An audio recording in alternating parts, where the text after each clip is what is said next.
Hello, my friend. Today I will tell you another long-forgotten legend. Close your eyes and let the magic transport you to Middle-earth. Our journey begins.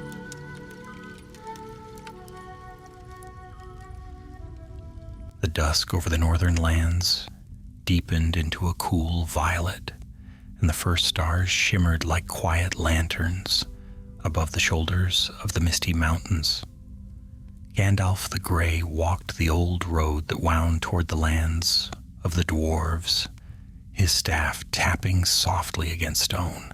Though no wind stirred, he felt a faint tremor of unease in the air, as if autumn itself hesitated at the edge of an unseen chill. For several days the dusk over the northern lands deepened into a cool violet, and the first stars shimmered like quiet lanterns above the shoulders of the misty mountains.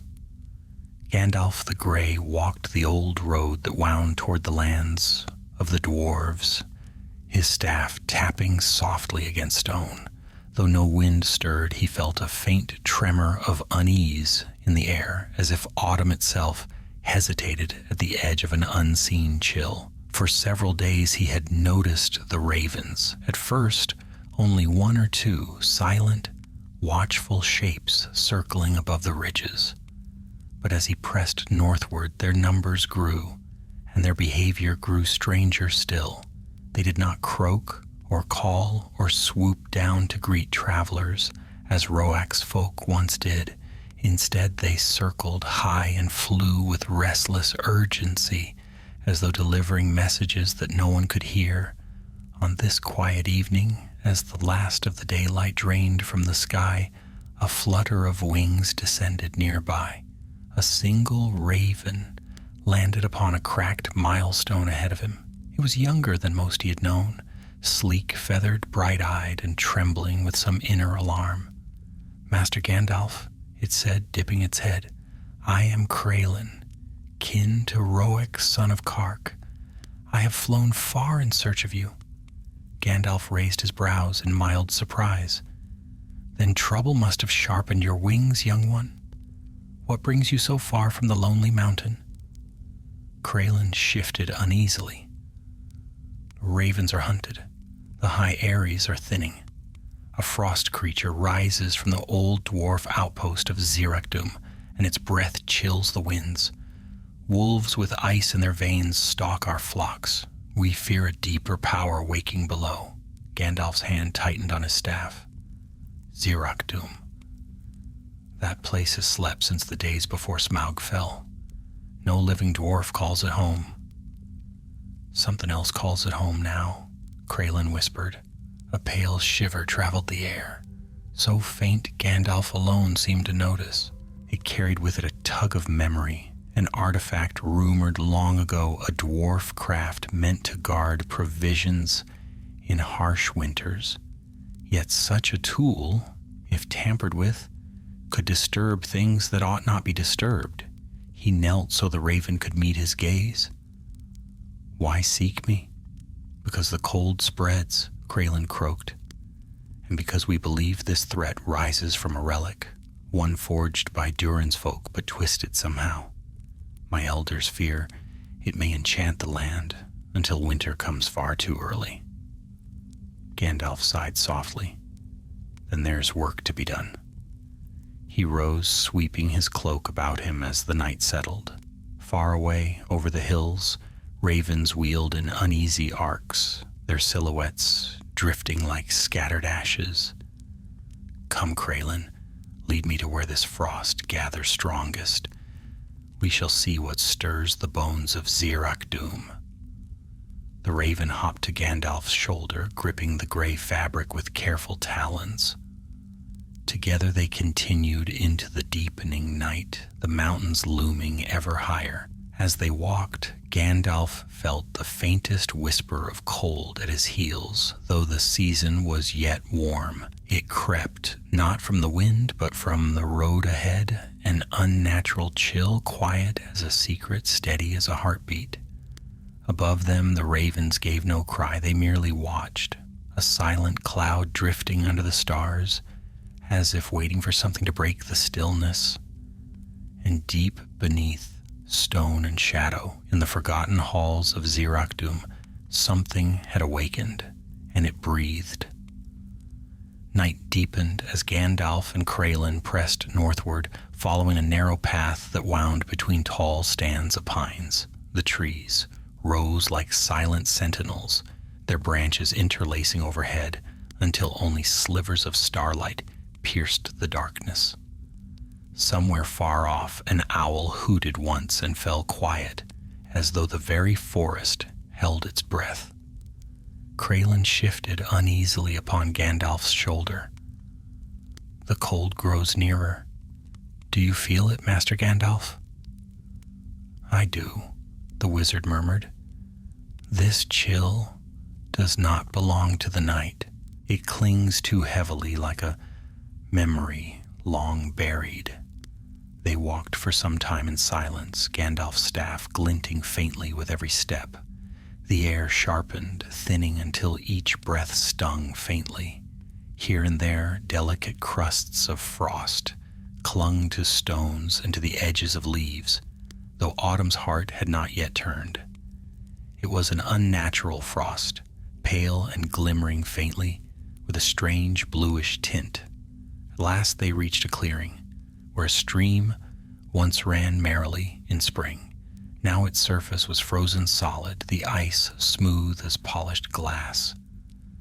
Small footprints, bird and beast alike, were scattered around the banks, but many ended abruptly, as if the creatures had vanished mid-stride. Kraelin's feathers bristled. "This is where the hunting began. Many of our kin fled south from here." Gandalf knelt and brushed a hand across the ice. The frost recoiled slightly at his touch, contracting in a fine network of cracks that whispered faintly, as though whispering secrets to itself. "There is power in this," he murmured, "old but restless. Some spell lies broken or disturbed."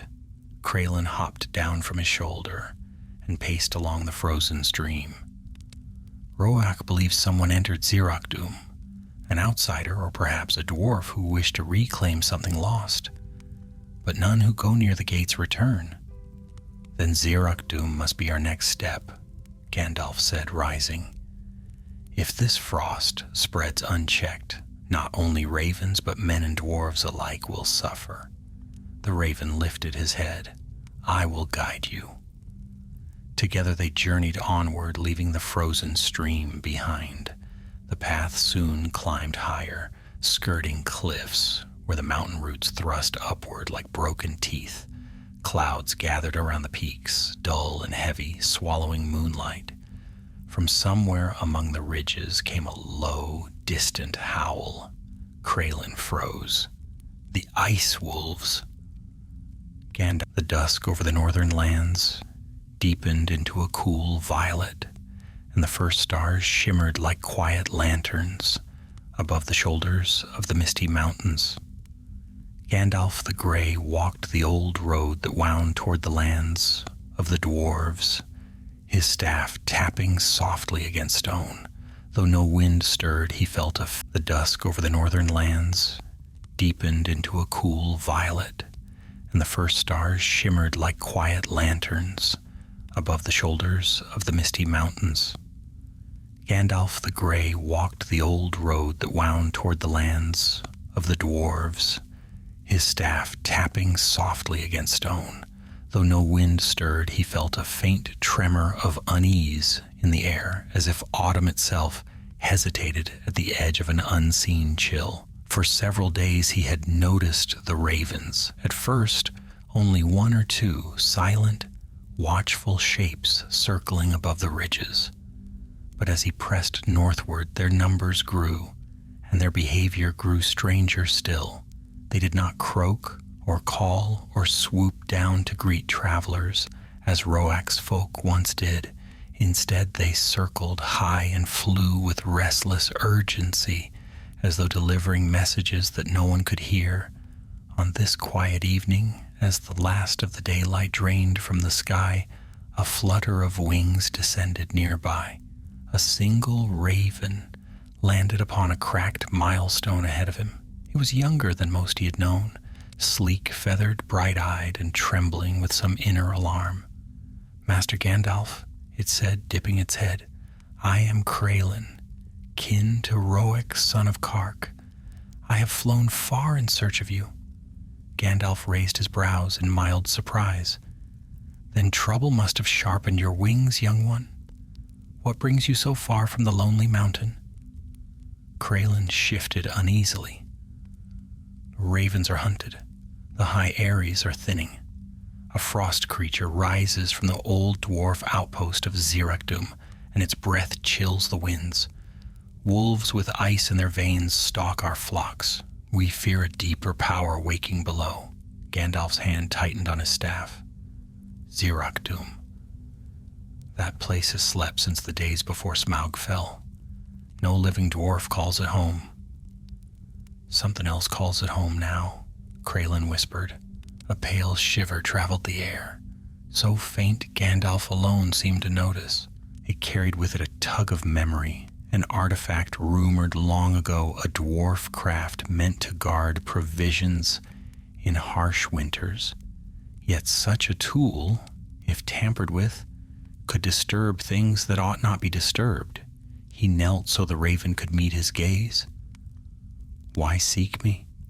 "Because the cold spreads," Kraelin croaked, "and because we believe this threat rises from a relic, one forged by Durin's folk but twisted somehow. My elders fear it may enchant the land until winter comes far too early." Gandalf sighed softly. "Then there's work to be done." He rose, sweeping his cloak about him as the night settled. Far away, over the hills, ravens wheeled in uneasy arcs, their silhouettes drifting like scattered ashes. "Come, Kraelin, lead me to where this frost gathers strongest. We shall see what stirs the bones of Zirakdum." The raven hopped to Gandalf's shoulder, gripping the gray fabric with careful talons. Together they continued into the deepening night, the mountains looming ever higher. As they walked, Gandalf felt the faintest whisper of cold at his heels, though the season was yet warm. It crept, not from the wind, but from the road ahead, an unnatural chill, quiet as a secret, steady as a heartbeat. Above them, the ravens gave no cry, they merely watched, a silent cloud drifting under the stars, as if waiting for something to break the stillness. And deep beneath, stone and shadow, in the forgotten halls of Zirakdum, something had awakened, and it breathed. Night deepened as Gandalf and Kraelin pressed northward, following a narrow path that wound between tall stands of pines. The trees rose like silent sentinels, their branches interlacing overhead until only slivers of starlight pierced the darkness. Somewhere far off, an owl hooted once and fell quiet, as though the very forest held its breath. Kraelin shifted uneasily upon Gandalf's shoulder. "The cold grows nearer. Do you feel it, Master Gandalf?" "I do," the wizard murmured. "This chill does not belong to the night. It clings too heavily like a memory long buried." They walked for some time in silence, Gandalf's staff glinting faintly with every step. The air sharpened, thinning until each breath stung faintly. Here and there, delicate crusts of frost clung to stones and to the edges of leaves, though autumn's heart had not yet turned. It was an unnatural frost, pale and glimmering faintly, with a strange bluish tint. At last they reached a clearing, where a stream once ran merrily in spring. Now its surface was frozen solid, the ice smooth as polished glass. Small footprints, bird and beast alike, were scattered around the banks, but many ended abruptly, as if the creatures had vanished mid-stride. Kraelin's feathers bristled. This is where the hunting began. Many of our kin fled south from here. Gandalf knelt and brushed a hand across the ice. The frost recoiled slightly at his touch, contracting in a fine network of cracks that whispered faintly, as though whispering secrets to itself. "There is power in this," he murmured, "old but restless. Some spell lies broken or disturbed." Kralin hopped down from his shoulder and paced along the frozen stream. "Roak believes someone entered Zirakdum, an outsider or perhaps a dwarf who wished to reclaim something lost. But none who go near the gates return." "Then Zirakdum must be our next step," Gandalf said, rising. "If this frost spreads unchecked, not only ravens but men and dwarves alike will suffer." The raven lifted his head. "I will guide you." Together they journeyed onward, leaving the frozen stream behind. The path soon climbed higher, skirting cliffs where the mountain roots thrust upward like broken teeth. Clouds gathered around the peaks, dull and heavy, swallowing moonlight. From somewhere among the ridges came a low, distant howl. Kralin froze. "The ice wolves!" Gandalf's eyes narrowed. "Fear not. They are bold in packs, but slow to strike without command." "Then something commands them now." As they moved deeper into the high valley, the trees thinned until bare stone surrounded them. The wind picked up, cold and metallic, carrying an eerie echo that seemed to mimic distant footsteps. At last the valley bent, and the path widened into a ledge overlooking a vast hollow where an ancient outpost lay half buried in snow and shadow. Zirakdum. A set of stone doors stood cracked apart, their carvings worn by long years of abandonment. Frost crusted the threshold so thickly it formed jagged icicles that clung like fangs to the archway. Within, a faint bluish glow pulsed, slow and steady like the beat of a sleeping heart. Kralin's voice dropped to a whisper. "This place smells of sorrow." Gandalf placed a steadying hand on the raven's back. "Not sorrow alone. Something else stirs." "Do you feel it?" Kralin closed his eyes. A presence, waiting, listening. Before Gandalf could speak further, a crunch came from across the hollow. He turned sharply, staff raised, just as a shape emerged from behind a boulder. A tall, hooded figure wrapped in heavy furs. Frost clung to his beard and gloves, and his breath fogged thickly in the air. A dwarf. He staggered toward them, leaning on a broken axe haft. "Turn back," he rasped. "Zirakdum is no place for wanderers, not now." Gandalf stepped forward. "Who are you, friend? Have you come from within?" The dwarf lifted his hood, revealing eyes filled with fear and exhaustion. "My name is Thorgan, son of Beren. I sought something lost by my father, a relic of Durin's line. But the cold followed me." Kralin hopped backward. "Did you awaken the spirit?" Thorgan shook his head frantically. "Nay, I sought only to claim the Stone of Wintering. It was meant to preserve, not destroy. But when I approached its chamber, the frost rose like breath from the deep. The wolves came after. I fled for my life." Gandalf frowned. The Stone of Wintering is a craft of great caution. It must never be handled rashly. Did you remove it from its resting place? "I touched it," Thorgan whispered, guilt darkening his features. "Only touched," and the chamber groaned like a waking beast. The wizard exhaled slowly. The pieces began to align. A relic stirred, a spirit bound to it, wolves drawn to its icy will. Yet one question gnawed at him. Why awake now after so many quiet years? Before Thorgan could answer, another howl echoed, closer, sharper. Pale shapes appeared atop the far ridge, their eyes glinting blue like frozen stars. 6, perhaps 7, stalking forward with deliberate steps. Kraylin flapped his wings in alarm. They hunt him. They hunt us. Gandalf gripped his staff and raised it high. A warm light blossomed from its tip, golden and steady, pushing back the cold. The wolves halted, their hackles rising. "Stay behind me," he said calmly. "The night may favor them, but not all lights bow before winter." One wolf stepped forward, larger than the rest, its fur shimmering faintly with frost. It snarled, breath curling like pale smoke. Slowly it descended the slope, testing the boundary of Gandalf's light.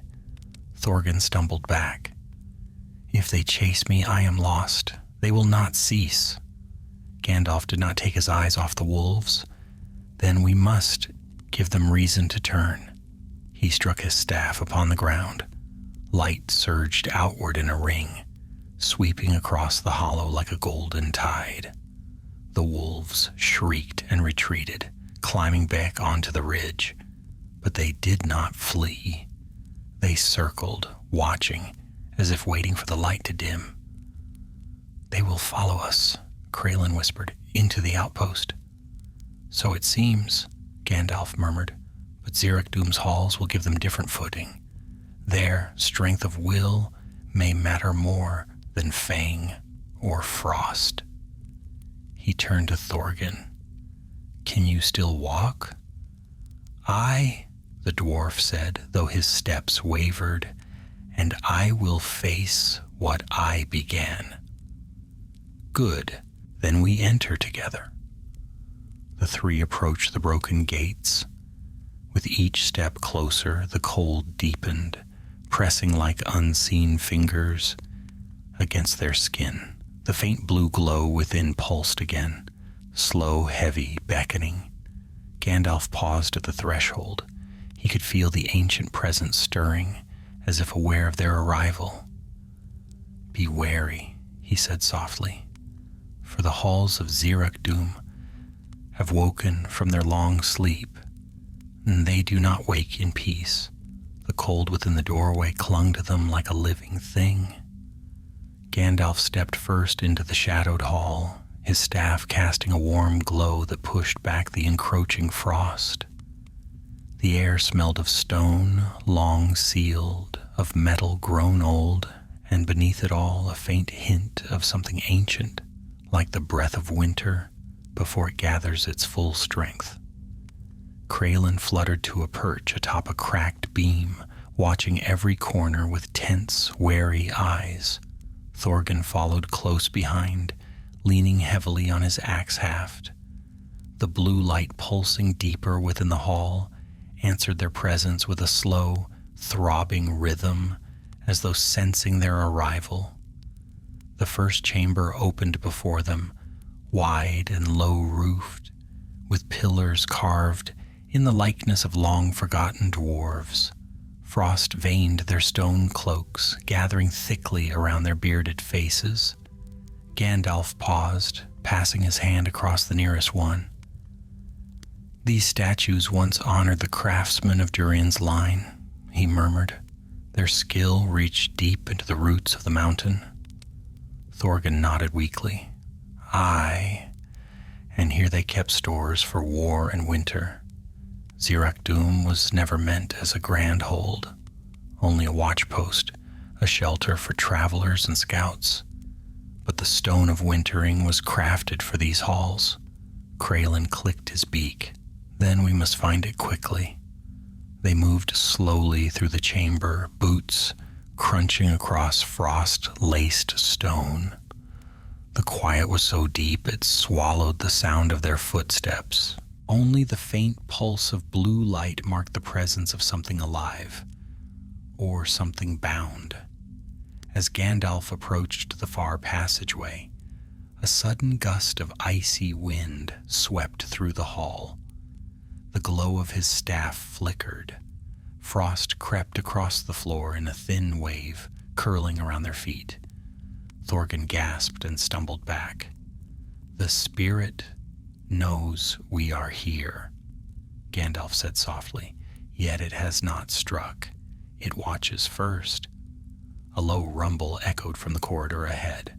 At first it seemed like distant thunder, but then the rumble sharpened, becoming a deep growl. Eyes appeared in the darkness. Blue, steady, unblinking. Wolves. 3 slipped from the shadows, their fur bristling with frost, their paws silent upon frozen stone. The lead wolf lowered its head, bearing glistening fangs rimed with ice. But it did not attack. Instead, it paced backward, gaze fixed on Gandalf, as if beckoning them deeper. Kraylin hissed softly. "They want us to follow." "Then follow we shall," Gandalf answered grimly, but with caution. They advanced into the corridor, wolves retreating before them at a measured pace. The passage twisted sharply, descending in a series of carved steps. Frost thickened upon the walls, forming strange patterns, spirals, branching lines, shapes like curling feathers half buried beneath ice. As they walked, cold seeped through cloak and skin alike, and Thorgin's breath came in shallow bursts. Finally, the passage opened into a vast hall, its ceiling lost in darkness. Torches still hung from the walls, long extinguished, but their iron brackets glittered beneath a thin crust of ice. At the center of the hall stood a circular dais carved with runes. Upon it rested a stone basin, and within that basin a single object glowed faintly blue, the Stone of Wintering. Gandalf stepped closer. The relic was larger than his palm, shaped like a flattened sphere of pale crystal. Frost swirled within its depths like tiny drifting clouds. As he leaned over it, he felt a presence, cold, heavy, and piercing, like a gaze without eyes. "So this is the heart of it," he murmured. Thorgin fell to his knees beside the dais. I only meant to reclaim it for my father. The stone was a gift to our line, lost when the outpost fell into disuse. I thought to restore our name by returning it to the mountain." Gandalf laid a hand on Thorgin's shoulder. "Your purpose was not wicked, but the stone is no token for inheritance. It binds the spirit of winter's breath, a guardian meant to preserve stores through famine and siege. Disturbing it without proper rite was perilous." As he said this, the temperature dropped sharply. The air shimmered. Frost blossomed across the dais in an instant. A soft whisper rose, thin, mournful, and cold as deep ice. Kraylin fluttered back in alarm. "What was that?" "The spirit," Gandalf answered. "It wakes." The hall darkened as if a great shadow passed overhead. The wolves lowered their heads, forming a half circle around the dais. The whisper grew, weaving itself into a single cold tone. And then, from the far side of the hall, the frost thickened into the shape of a figure, vague at first, then clearer, like a man hewn from snow and moonlight. It towered above them, tall and gaunt, with hollow eyes that glowed pale blue. Its limbs moved like drifting smoke beneath ice. Thorgin staggered back, terror wrinkling his face. "By Durin's beard, what have I done?" Gandalf raised his staff as the frost figure advanced. Its voice came not through the air, but directly into their minds, a chilling echo that carried an ancient weariness. "Who breaks my slumber?" Gandalf stepped forward. "I am Gandalf the Grey, servant of the secret fire. This place lies under the watch of Durin's folk. Why do you rise to threaten their kin?" Cold swept outward from the spirit. The blue light of the stone pulsed rapidly, as though agitated. "Long have I guarded. Long have I endured. Bound to the stone, bound in silence. When the dwarf touched the relic, I woke. But I wake in chains." Thorgin dropped to his knees. "I meant no harm, I swear it." The spirit turned its hollow gaze upon him. The wolves growled softly, as if mirroring its displeasure. Gandalf lifted his staff. "You were bound to service, spirit, not to misery. Who bound you here?" The spirit's form flickered, wavering like wind-blown mist. The craftsmen of old, fearing famine, fearing winter, they carved a vessel to hold my breath. They promised freedom when the wars were ended, but they forgot. They left. They sealed the halls, and I slept. Kralen's feathers ruffled. "If it wants release, perhaps we should give it." Gandalf shook his head. "Release is not so simple. A free winter spirit might wander beyond these mountains, stirring storms where none should be." Thorgan swallowed hard. "Then what can we do?" The spirit leaned closer, frost crackling across the floor. "Return the stone to its ancient chamber, mend the broken seal, and I will sleep once more." Before Gandalf could reply, a distant crash thundered through the hall. The wolves jolted to attention, ears pricked. A tremor ran through the floor. Frost cracked beneath their feet. Kralen's voice rose sharply. "Something else moves in the tunnels."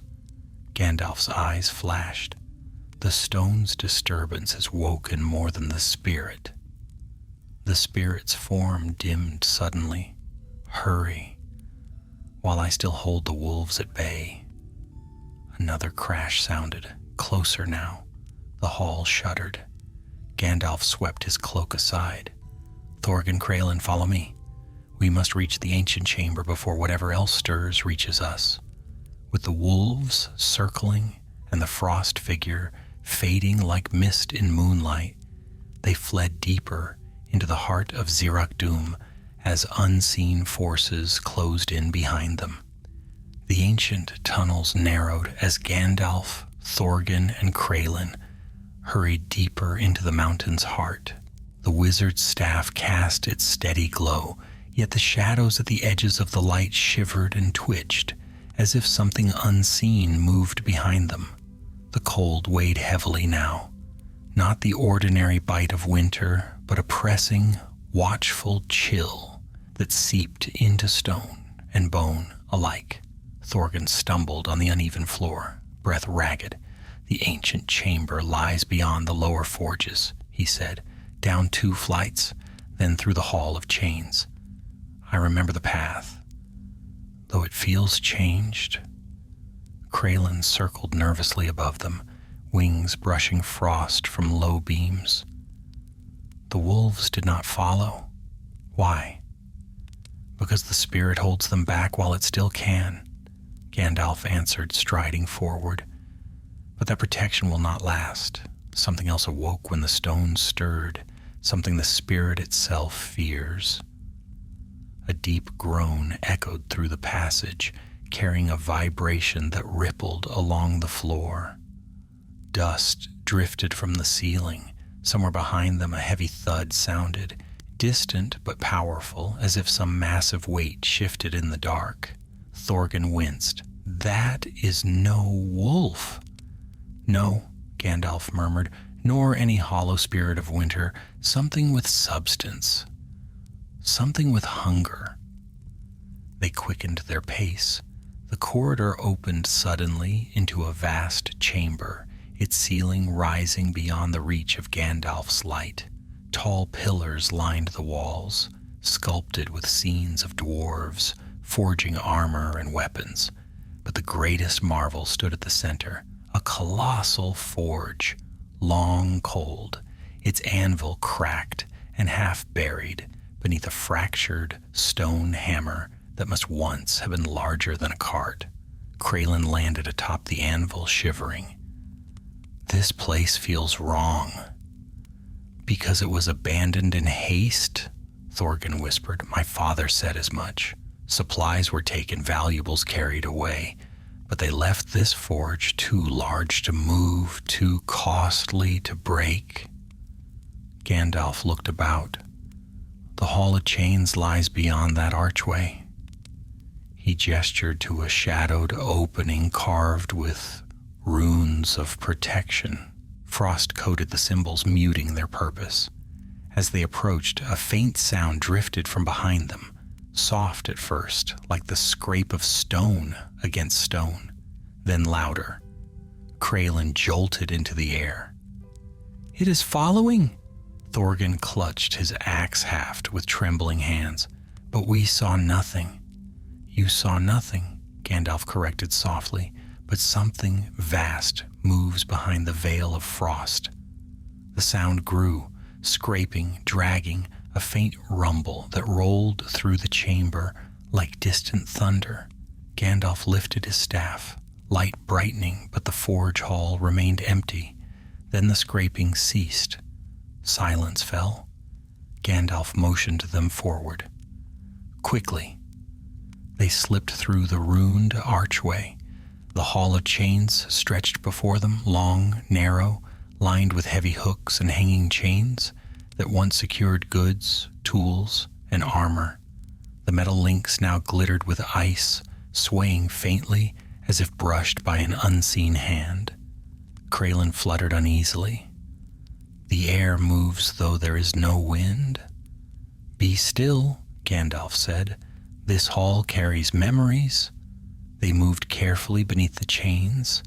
Every step echoed like a hammer strike in the cold stillness. Thorgan kept glancing back, expecting some beast to burst through the archway, but nothing came, only the faint quiver of chains brushing against one another. Halfway through the hall, Gandalf slowed. His gaze swept the floor. "Do you see this?" Thorgan looked down.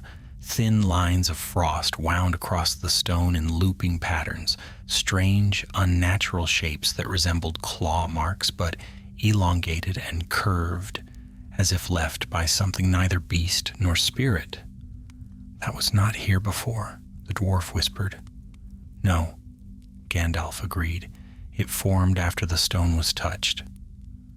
Kraylin darted ahead, calling softly, "The chamber is close. I sense the stone's echo." They hurried after him.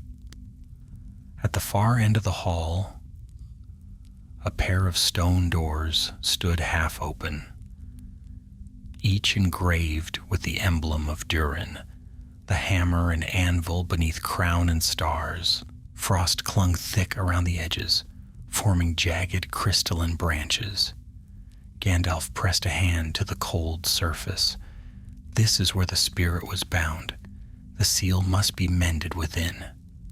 Thorgan swallowed hard. "Then let us finish what was begun." They stepped inside. The chamber was vast yet simple, circular, with a domed ceiling carved to resemble a sky of stone.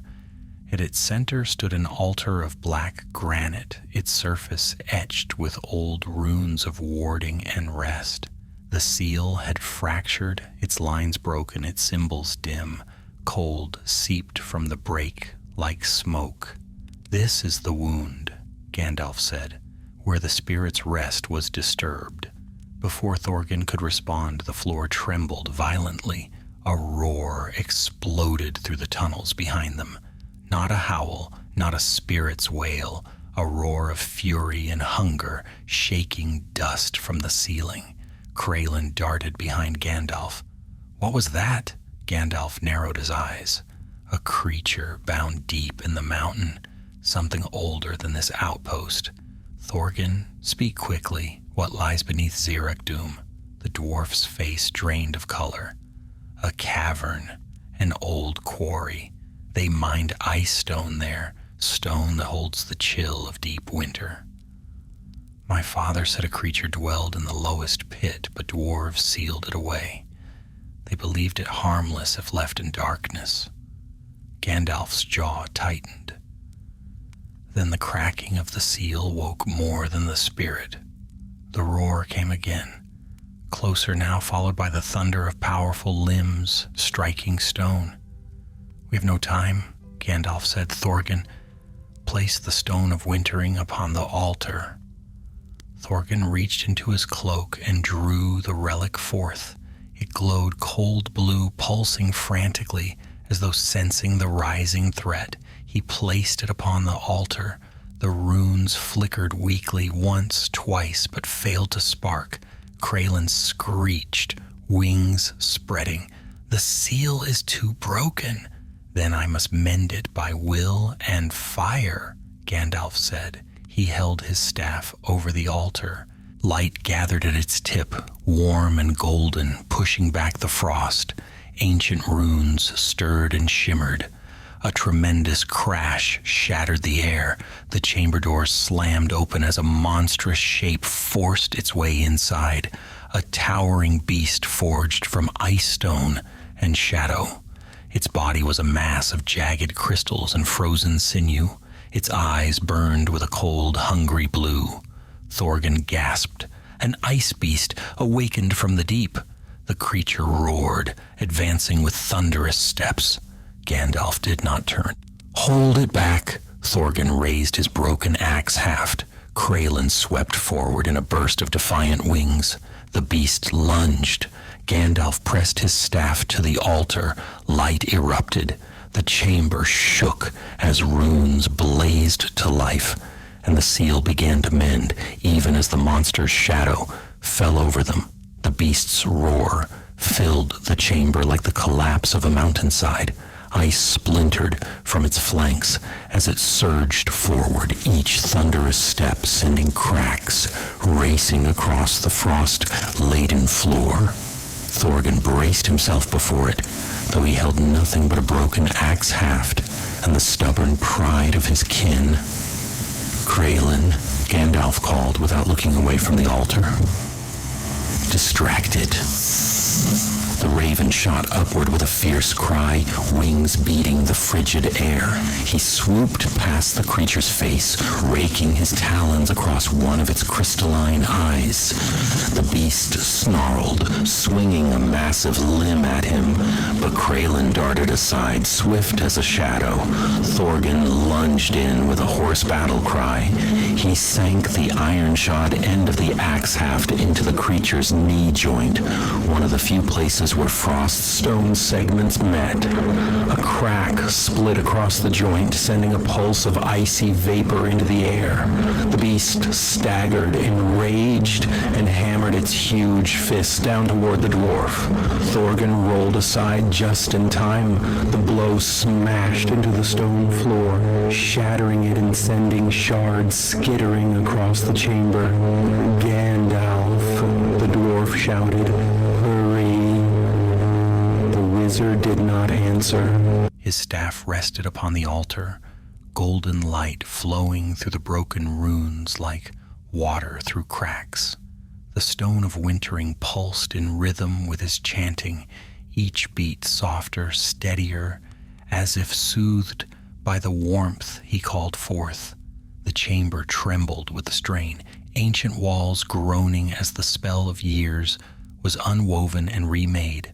The beast roared again and rose to its full height, towering twice as tall as a man. It turned from Thorgan and thundered toward Gandalf. "No!" Kralin cried, hurling himself at the creature's face. But this time the beast was ready. A massive arm swept through the air, striking Kralin with terrible force. The raven spiraled downward, feathers scattering like embers. "Kralin!" Gandalf's voice broke from his chant for an instant. Thorgan rushed toward the fallen bird. Kralin lay trembling, one wing bent sharply, but he managed a weak croak. "Do not stop. Finish the seal?" The monster's shadow loomed over them, its icy maw opened wide, breath pouring out in a blizzard of frost. Thorgan planted himself between the beast and the wounded raven. "You shall not pass," he bellowed, echoing words he had once heard of Gandalf himself. The dwarf's stance was proud, unyielding, even in the face of certain death. The beast swung its arm downward in a crushing blow. But Gandalf struck the floor with his staff. A ring of blinding light erupted outward, hurling the beast back like a storm wind. It crashed into the chamber wall, cracking the stone in a spiderweb of fractures. The runes on the altar blazed with fierce brilliance. The seal, once broken, now pulled together like pieces of shattered glass drawn by a single force. Gandalf's voice rose, commanding, measured, older than the mountain itself. The stone of wintering flared blue, then white. A deep, resonant hum filled the air. The chamber shuddered as the seal reformed completely. Solid, glowing, whole. The cold that had suffused the room recoiled in a sudden rush, as though sucked into the altar. Frost vapor spiraled inward, drawn from walls, floor, and ceiling alike. The unnatural chill vanished all at once, replaced by a deep stillness. The beast staggered, its icy form flickering, losing cohesion. "It weakens!" Thorgan shouted, seizing his chance. Gandalf turned at last from the altar. "The bond that sustained it is broken. Strike now." Thorgan did not hesitate. With a roar rivaling the beast's own, he leapt forward and drove the point of his axe haft into the weakened joint once more. This time the frost stone shattered entirely. The beast collapsed to one knee. Kraelin, bloodied but defiant, forced himself into the air with a single painful beat of his wings. He flew straight at the creature's other eye, gouging deep. Blue light burst forth, spraying shards of frozen crystal. The monster shrieked, a terrible, icy sound that echoed long after it fell. Gandalf lifted his staff and brought it down upon the floor. A final shock wave rippled outward. The beast's form cracked from crown to heel and exploded into a cloud of glittering fragments that shimmered briefly before dissolving into harmless frost. Silence returned. Only the soft, steady glow of the altar remained. Thorgan panted hard, clutching his knees, sweat freezing in his beard. It is done?" Gandalf walked to the altar and placed a gentle hand over the stone of wintering. The relic now rested calmly, its glow muted like a candle's last flicker before sleep. "It is done," he said, though his voice carried weight. "The spirit has returned to its rest, bound once more by a seal that will hold for many generations, if left undisturbed." A faint whisper echoed through the chamber, gentler now, almost grateful. "Sleep, at last." Kraelin fluttered weakly onto Gandalf's shoulder. "Is the spirit gone?" "Not gone," Gandalf said, "merely resting. Its task is preserved and its fury calmed."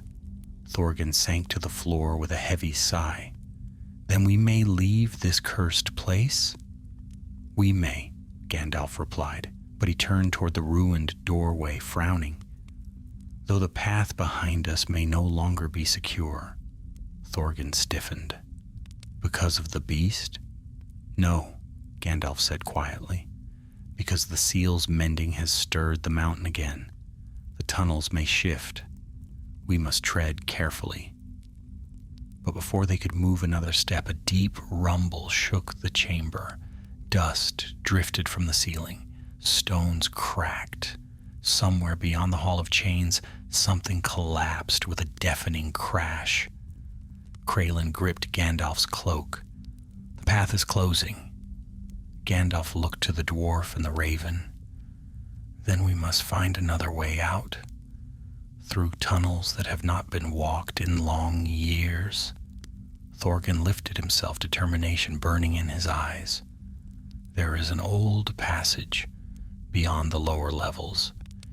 It leads to daylight, though it has not been used since my grandfather's time." "Then lead us," Gandalf said, "for danger may yet linger, and the mountain does not forgive those who tarry." Together they turned toward the far side of the chamber, where a narrow stairway spiraled downward into deeper shadow, and somewhere below, in tunnels untouched by dwarven tools for generations, another sound whispered through the dark. The faint padding of feet, the stairway wound downward in a tight spiral, carved so long ago that time had worn the steps into smooth curves. Gandalf moved first, staff raised, its warm glow pushing back the deepening shadows. Thorgan followed close behind, breathing hard but steady, while Kraelin clung weakly to the wizard's shoulder, his injured wing folded tightly against his side. The rumbling above continued, groaning like an old giant shifting in its sleep. Stones clattered down the stairwell, some no larger than pebbles, others sharp enough to cut. The air grew heavy with dust and the lingering scent of frost that had not yet fully faded. "Hurry," Gandalf murmured. "The mountain shifts, and it will not wait on us." "The passage is not far now," Thorgan grunted, though his voice betrayed a growing worry. "If the lower levels have collapsed, they will not have," Gandalf said firmly. "Hope often walks at the edge of ruin, but it walks still." The stairs ended in a small landing. Before them stretched a long corridor carved in the clean, sturdy style of early dwarven masons, but where once lanterns had hung, only empty hooks remained. A thick silence lay over everything. Kraelin's talons tightened slightly. "I hear something," he whispered. "Not stone, not wind." Gandalf paused. He too felt it. A faint vibration traveling through the air, like the echo of soft, measured footsteps. Beast? Spirit? Something left from dwarven days? "Stay close," Gandalf instructed, "and tread softly." They advanced into the corridor. Frost still clung to walls and ceiling, though thinly now, as though losing its strength. The golden light from Gandalf's staff cast wavering shadows that crawled like living things along the stone. At a bend in the passage, Thorgan halted and raised a trembling hand. "This way, down this slope. The escape tunnel begins at the forge of the lower ward." But before they could move forward, the sound returned. Soft, padding steps, slow and deliberate, coming from behind them. Kraelin's feathers bristled. "It followed us." Gandalf turned, lifting his staff high. The corridor behind them remained empty, yet the sound persisted, closer now, though no shape could be seen. "A creature unseen," Gandalf murmured, "or one cloaked in shadow." Thorgan's brow furrowed. "Not the spirit, nor the ice beast. This feels different." "Indeed," Gandalf said, "as if the mountain itself walks." Another step echoed. This time beside them, they jerked around. Still no form. The wizard narrowed his eyes. "Show yourself. You cannot hide from all sight." The air shimmered faintly. A ripple ran through the space near the wall, like heat rising from stone. Slowly, a shape materialized, large, low to the ground, furred and sinewy. Its eyes glowed faint silver. A wolf, but not one of ice. This one breathed steam, not frost. Kraelin gasped. "A mountain wolf, and unseen at will?" The wolf prowled forward cautiously, head lowered, muscles moving like liquid shadow, but it did not snarl or lunge. It sniffed the air, gaze fixed upon the trio. Thorgan swallowed. "Is it friend or foe?" "Neither," Gandalf said quietly. "It is a watcher, one of the old guardians of these tunnels. Dwarves once kept a pack to hunt intruders in the depths. This one must have survived on blind fish and cave hares for generations." The wolf circled them once, then paused before Thorgan, sniffing his clothing. It let out a low rumble, not of threat, but of recognition. "It remembers your folk," Gandalf said, "or smells the lineage of Durin upon you?" Thorgan extended a cautious hand. The wolf pressed its muzzle briefly to his fingers, then turned toward the corridor ahead. It barked once, soft, urgent, and stepped forward. Gandalf smiled faintly. It wishes to lead us. They followed the wolf deeper into the mountain. The passage grew narrower, ceiling lowering until even Gandalf had to stoop slightly.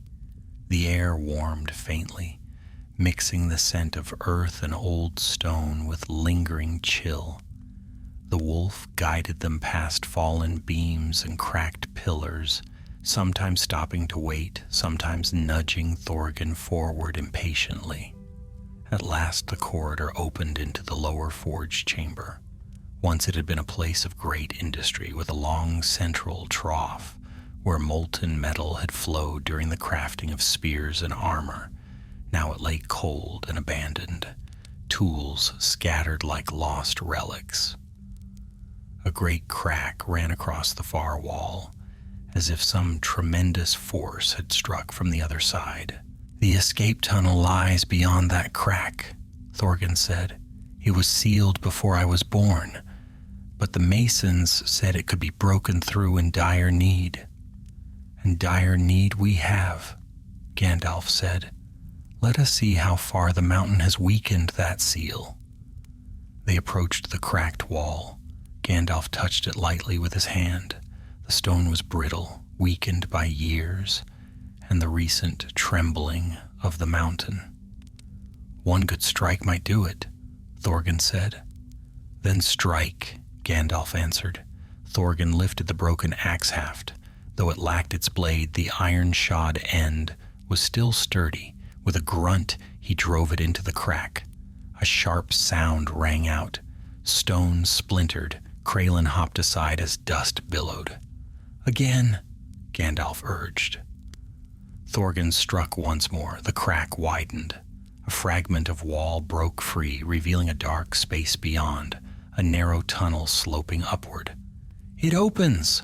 Thorgan cried. But even as hope stirred, the wolf growled sharply, hackles rising. Something stirred in the shadows behind them. Not soft steps this time, heavy ones, rhythmic, approaching fast. Gandalf turned, staff blazing. A dark shape lumbered into view at the far end of the forge chamber. Massive, broad-shouldered, humanoid but twisted, hunched, its skin like cracked stone. Its eyes burned faintly red. "A troll?" Thorgan whispered, horrified. "Here?" "No," Gandalf said grimly. "Not a troll. A stone-bound creature shaped by the deep places, awakened by the sealing of the spirit, driven upward by the trembling of the mountain." The creature roared, shaking the chamber. Kraelin shrieked, "We must go!" Thorgan looked from the tunnel to the beast. "The passage is too narrow. Gandalf, how do we pass?" The wizard stepped forward, planting his staff firmly. "Quickly," he said. "Thorgan, into the tunnel. Kraelin, stay low." The beast charged. "Gandalf!" Thorgan shouted. "Go!" the wizard commanded. Thorgan disappeared into the narrow passage. Kraelin flapped toward the opening, dragging himself with one wing. The beast advanced. Gandalf struck the floor. Light erupted. The ceiling groaned. Stone cracked overhead, and the lower forge began to collapse. Stone split above Gandalf like thunder held too long in the mountain's chest. Dust poured down in a choking cloud as cracks spidered across the ceiling. The stone-bound creature bellowed and lumbered forward, swinging an arm thick as a tree. The wizard stood firm, cloak billowing in the burst of wind stirred by falling debris. "Kraelin, into the tunnel," Gandalf cried. The raven, bruised and battered, scrambled through the narrow opening just as a slab of stone crashed down behind him. Thorgan reached out, grabbing the bird and pulling him fully inside. "Gandalf!" the dwarf shouted, voice muffled by stone and dust. "Go!" Gandalf answered. "I follow." He struck his staff against the floor. Light blossomed outward in a great ring, throwing the stone creature back. It staggered, arms raised to shield its cracked face, shards breaking loose from its shoulders. But the mountain's collapse was swift, unforgiving. A pillar buckled, a beam snapped, chunks of the ceiling gave way.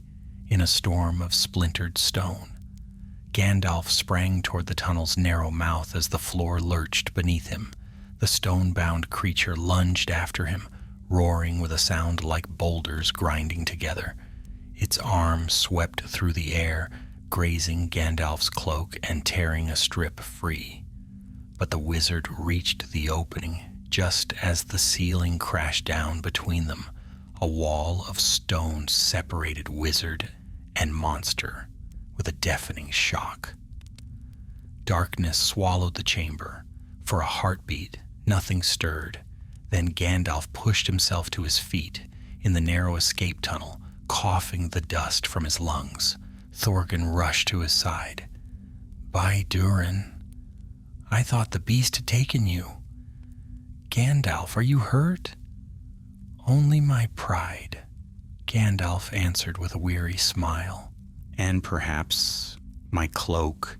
He brushed dirt from his sleeves. "But we are safe from the creature. For now." Kraylin perched unsteadily on Thorgan's shoulder, wincing as he shifted his injured wing. "What was that thing?" "A stone-wrought sentinel," Gandalf replied. "Born of the mountain, shaped by deep forces long forgotten. It slept in the caverns until the tremors woke it. Fortunately for us, the collapse sent it back into the dark." Thorgan shivered. "Let it stay buried until the end of all days." Gandalf lifted the staff, letting its golden glow push back the small circle of gloom. The escape tunnel stretched ahead of them, a tight, sloping passage carved with little craft, likely made in haste generations ago. Damp stone walls glistened with beads of water. Cobwebs hung like old curtains. "Come," the wizard said, "we must climb before the mountain settles. This tunnel may yet collapse behind us." They moved upward at a brisk pace. The tunnel wound sharply left, then right, narrowing at times until Thorgan had to turn sideways to pass. In some places, the ceiling dipped so low, Gandalf was forced to stoop, pressing his free hand against stones slick with moisture. Kraylin whispered softly, "I hear the wind." "We are nearing the surface," Thorgan nodded. "Aye, but the exit lies beyond a narrow chasm. If it has collapsed, we shall face that when we must," Gandalf said gently. They climbed a steep rise where ancient wooden supports groaned under the weight above. Gandalf touched one cautiously. "These timbers were set before Smaug's time." "Before my grandfather's time," Thorgan corrected. "This tunnel was meant for dire need and nothing more." Suddenly, the passage widened into a small cavern where the air grew colder, but naturally so not with the presence of malignant frost. A thin crack high in the stone let in a faint sliver of daylight. Kraylin flapped both wings instinctively, winced, and tucked the injured one close again. "I can smell the sky." Thorgan let out a sigh of relief. "Good, I feared we had more levels still to cross." But Gandalf's face tightened. "Listen." At first, the others heard nothing but their own breath. Then, tap, tap, tap. Soft footsteps, not heavy, not monstrous, light, careful, deliberate, like a prowler or a hunter. "Not stone creatures," Thorgan whispered, "not wolves." "No," Gandalf murmured, "a different sort of danger." Kraylin strained his ears. "I know that sound, talons, but not of ravens." Another tap echoed from the passage behind them. Then a low hiss curled through the air. Thorgan stiffened.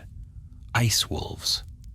"But the spirit sleeps now," Kraylin protested. "The wolves should be freed of its command."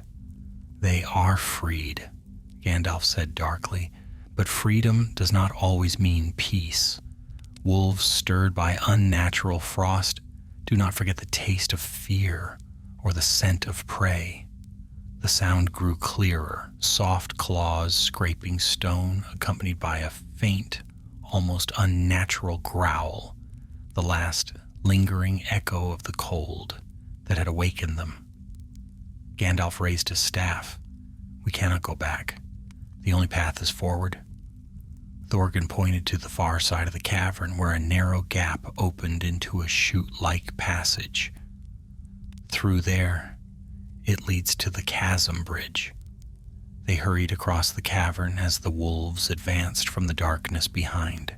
Their eyes glowed faintly blue, less bright than before, but still carrying the ghost of the frost spirit's influence.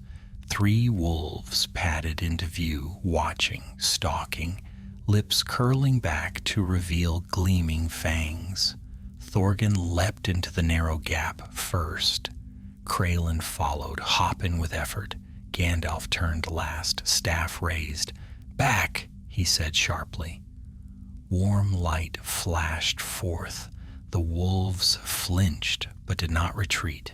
Their hunger was no longer driven by the spirit. It was their own now. "Then you will not have us," Gandalf whispered, stepping into the chute and striking the wall with his staff. The blow sent a shower of small stones cascading down. The walls trembled, and a narrow slab of rock broke loose from above, crashing down into the cavern's entryway. It did not fully block the wolves, but it slowed them. Enough. The trio squeezed into the chute as the beast scrambled over the fallen stone. The passage sloped upward sharply, forcing them to half climb, half crawl. The sound of the wolves faded behind them, though their snarls echoed faintly through the stone. At last they emerged onto a narrow ledge overlooking a deep chasm. A thin stone bridge, little more than a carved spine of rock, stretched across the void. On the far side, faint daylight streamed through a jagged opening. Thorgan let out a shaky breath. "There, the way out." But before they could step onto the bridge, something shifted beneath it. A chunk of stone fell into the depths, clattering endlessly. Kraelin swallowed. This bridge may not hold. Behind them, the wolves howled. Ahead of them, daylight waited like a promise. Gandalf lifted his staff. "Then we cross, and swiftly." And the first cautious step upon the crumbling bridge marked the beginning of yet another danger, for far below in the darkness came a faint, rumbling growl, one that did not belong to wolves. The bridge stretched before them like the spine of some ancient beast, narrow, uneven, and broken in places where time had bitten deep. Below yawned a chasm without bottom, a gulf of darkness into which Gandalf's light could not reach. The faint rumble rising from its depths vibrated through the stone as if something vast breathed beneath the mountain's skin. Gandalf stepped first onto the crumbling path, testing its strength. The bridge groaned but held. "Come," he said, "the way is perilous, but not beyond hope." Thorgan followed, his boots scraping nervously along the narrow rock. Kraelin clung to the dwarf's shoulder, talons tight, wings tucked close to shield his injury. Behind them, the wolves gathered at the edge of the ledge. Their pale eyes glimmered in the half-dark, their breaths curling upward in thin wisps. They did not yet dare the narrow bridge, but their low growls promised pursuit if the trio faltered. The chasm wind cut upward in thin, icy fingers. It howled softly along the stone spine, carrying with it the scent of deep earth and old secrets. As they moved farther out, the bridge narrowed until Gandalf's boots barely found purchase. He turned slightly, calling back, "Step where I step, Thorgan. The stone is weakest near the edges." The dwarf nodded and followed his movements with care. Every shift of weight sent tiny stones tumbling into the abyss, vanishing without sound. Halfway across, the rumbling below deepened. Thorgan froze. That is no echo.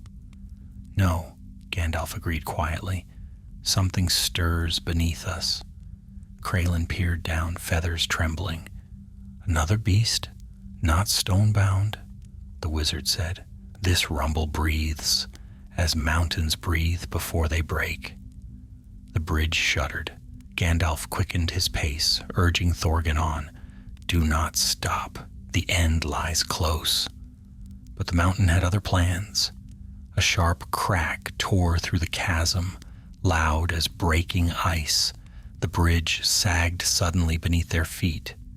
Gandalf lunged forward, driving his staff against the stone and holding his balance by sheer will. Thorgan nearly fell to his knees. Kraylin gave a distressed cry, clinging to his shoulder with all the strength he had left. Another crack sounded, longer, deeper. The wolves, startled, backed from the ledge, whining uneasily. The bridge will not hold, Thorgan cried. It will hold long enough, Gandalf answered, though strain flickered across his face. Move! They pushed forward at a near run, though the bridge shook with every step. Stones crumbled beneath their boots, falling into the unseen maw below. Ahead, daylight poured through the jagged exit like a golden promise. Just as they reached the final stretch, the far end of the bridge gave a violent lurch. A section behind Thorgan crumbled away, plummeting into the depths. The bridge dipped sharply, nearly throwing them off. Kraylin flapped wildly for balance, wincing with pain.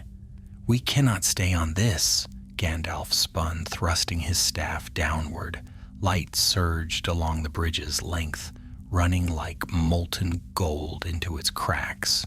For a heartbeat, the stone steadied, no stronger than before, yet held by a force deeper than craft or mortar. Go, Gandalf commanded. Thorgan stumbled forward, practically leaping toward the exit. Kraylin beat his good wing once, lifting himself just enough to reach the safety of the stone floor. Gandalf stepped after them, and the bridge gave way. The entire remaining length collapsed beneath him in thunderous ruin. Thorgan shouted in horror. Kraylin shrieked his name, but Gandalf did not fall. He plunged downward, only a short distance before slamming his staff into a jagged stone outcrop. Light flared from its tip, flinging sparks across the chasm walls. The wizard swung like a pendulum, cloak whipping in the rising wind, boots scraping desperately for purchase. Dust and stone rained down all around him. Gandalf! Thorgan stretched out his hand, though he stood too far to reach. The wizard's grip tightened on the staff. His arm strained. Slowly, painfully, he pulled himself upward, searching for a hold in the fractured rock. Another rumble rolled through the chasm, stronger this time. Deep beneath him, something enormous shifted. Kraylin gathered what little strength he had left and fluttered forward, barely more than gliding. Take my weight, he cried. Lean toward the left. There is a foothold there. Gandalf angled his body, following the raven's guidance. His boot found the small ledge. He pushed upward, using his staff more as a lever than as a brace. Thorgan lay flat on the ground, arm fully extended, just a little farther. With a final heave, Gandalf reached the ledge. The dwarf seized his forearm and dragged him the rest of the way to safety. The wizard collapsed beside him, breath unsteady, dust coating his cloak. Kraylin landed before him, chest heaving. I hoped you would not fall. Gandalf managed a weary smile. So did I. Behind them, the rest of the bridge fell in a single shattering roar, disappearing into the depths as though swallowed whole. The wolves watched the ruin from the far ledge, whining and pacing, but they dared not leap the gulf. "Let them stay," Thorgan muttered. "They have haunted us enough." But the tremors below grew again, soft at first, then rising like the growl of an awakening titan. Gandalf rose, leaning slightly on his staff. "We must not linger. Whatever stirs below may yet climb, and daylight lies only a little farther ahead." They turned from the chasm and moved deeper into the tunnel, illuminated by the blessed light of the outside world. The stone passage widened gradually, and the chill of the mountain receded. Fresh air drifted toward them, carrying the scent of pine and distant snowmelt. Kraylin inhaled deeply. "The sky. I can feel it calling." Thorgan's weariness gave way to relief. "A few dozen strides more, and we will stand beyond the mountain's shadow." Gandalf nodded, though his eyes still flicked back toward the darkness behind them. "Yes, but remember, darkness does not always yield because we leave it. It sometimes follows." At last they reached the final opening, a great crack in the stone face, split by some ancient pressure. Sunlight poured through, bright and golden, casting long beams across the rocky path that descended into the outer valley. Thorgan stepped into the light first, raising his hand to shield his eyes. "Bless the sun," he murmured. Kraylin ventured slowly past him, drinking in the warmth with a trembling sigh. Gandalf stepped out last, turning to face the mountain one more time. The opening behind them darkened, shadows shifting ever so slightly, as though something watched from within. He spoke softly, voice low and thoughtful. "Sirachtum sleeps again, but sleep is only peace if left unbroken." Kraylin shuddered. "Let us leave it far behind." "We shall," Gandalf said. "Our work, however, is not yet ended." And as they descended into the outer valley, none of them noticed the faint, distant echo that drifted from the mountain's depths. Not a rumble, but a breath. The valley welcomed them with a quiet unlike any they had known within the mountain's deep halls. Pines swayed gently along the ridges, their branches whispering in a breeze that smelled of resin and distant rivers. The sun dipped low in the west, casting the sky in gold and rose. After the cold gloom of Sirachtum, the warmth felt almost unreal. Thorgan inhaled deeply, letting the sunlight settle into his bones. By Durin's hammer, I thought I would never see the open sky again. Kraylin perched on a broad stone nearby, his injured wing folded close. He stretched the other toward the sun, and I thought I would never feel daylight upon my feathers. My thanks, Gandalf, for pulling us through that cursed darkness. Gandalf leaned upon his staff, though not from weariness alone. His eyes were fixed on the high, broken mouth of the escape tunnel behind them. Shadows clung to the edges, stubborn and unmoving, as if reluctant to release those who fled. "Let no one return to those halls lightly," he said. "The spirit sleeps now, the stone is mended, and the beasts are sealed away. But the mountain remembers. It may wake again, if disturbed. And I trust," Thorgan said grimly, "that no dwarf with more pride than sense will come prying after relics again. I have had my fill of hidden chambers." Gandalf gave him a small smile. "Experience is a stern teacher, yet you showed courage, and not all who enter the deep places emerge with that still intact." Thorgan lowered his gaze, humbled. "If not for you, there would be no tale to tell. My folly almost doomed us." "Your folly," Gandalf said gently, "awakened danger, but your resolve helped mend it. A heart that turns is twice as strong." Kraylin hopped closer, tilting his head. "What now? We have escaped the mountain, but the ravens still suffer. The frost that came with the spirits stirring chilled our Ares. Some of our kin fled south in fear. That frost will fade, Gandalf said, slowly like breath upon glass. The spirit's power was bound to the stone seal. With the seal renewed, its cold wanes. But we must see for ourselves if the valley is healed. They began down the rocky slope, moving carefully between boulders and young pines. Birds sang in the distance, an encouraging sign. A small herd of deer grazed near a stream, raising their heads at the travelers but sensing no threat. Life had begun to reclaim the silence. Kraylin took to hopping rather than flying, his wounded wing making each movement stiff. I will not reach the Ares before nightfall like this, he muttered. Then you shall ride, Thorgyn said, lifting the bird gently and placing him upon his shoulder. My legs are strong enough for 3. Kraylin fluffed his feathers, settling in with a grateful sigh. A noble steed, Thorgyn's son of Beren. Noble, perhaps, Thorgyn chuckled. Steed, hardly. Their path wound toward a ridge overlooking the valley of the ravens. As they climbed, the wind shifted, cooler now, carrying a faint hint of frost, though the sun still warmed the earth. They paused upon the crest of the ridge. Below lay the wide valley where Roig's kin nested among ancient rocks and tall pines. Dark specks flitted through the air, ravens gathering in uneasy arcs.